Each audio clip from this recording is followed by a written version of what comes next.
Hello साथीहरू, welcome to my channel. आज चाहिँ मैले तपाईँहरूलाई चाहिँ सिस्नोको छिटो मिठोवाला रेसिपी लिएर आएको छु। तपाईँहरू कसले सिस्नो खानुभएको छैन, कसको फेभरेट हो है त। म चाहिँ सिस्नोलाई चाहिँ एकदम सिम्पल तरिकामा पकाउने गर्छु है। पहिला त हामीले सिस्नोलाई सफा ठाउँको सिस्नोलाई टिपेर है, अनि त्यसलाई चाहिँ त्योसँग मिसाउनलाई पिँडालुलाई तासेर अनि मसिनो स्लाइस बनाउने। अनि सिस्नो टिपिसकेपछि चाहिँ हामीले चाहिँ यसरी मकैको पिठो हाल्दै टकटकाउन सकिन्छ है। अनि अघि ल्याएको पिँडालुलाई चाहिँ मैले तासेर यस्तो पातलो स्लाइस बनाएँ। यता चाहिँ मैले सिस्नोको लागि भाँडा बसाइसकेको थिएँ, पानी अलिअलि उम्लिन लागेको थियो, त्यसैमा मैले पिँडालु हालिदिएँ।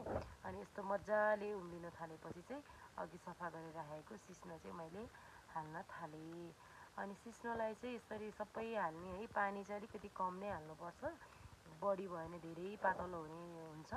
अनि यसलाई चाहिँ मजाले उम्लेपछि यसरी फिर्के लगाउने, पिठो हाल्दै फिर्को लगाउने। यदि तपाईँहरूसँग फिर्के छैन भने चाहिँ तपाईँहरूले चाहिँ ब्लेन्डर पनि गर्न सक्नुहुन्छ।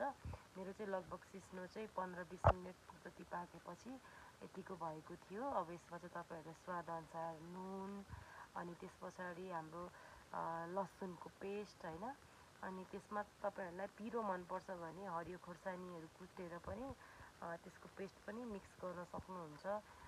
यो चाहिँ एकदमै के भने यसलाई चाहिँ हामीले चाहिँ तेलहरू लाएर पनि होइन नगरिकन एकदमै नेचुरल टेस्ट हुन्छ। यसरी खानुभयो भने चाहिँ तपाईँहरूले ट्राई गर्नु होला है त।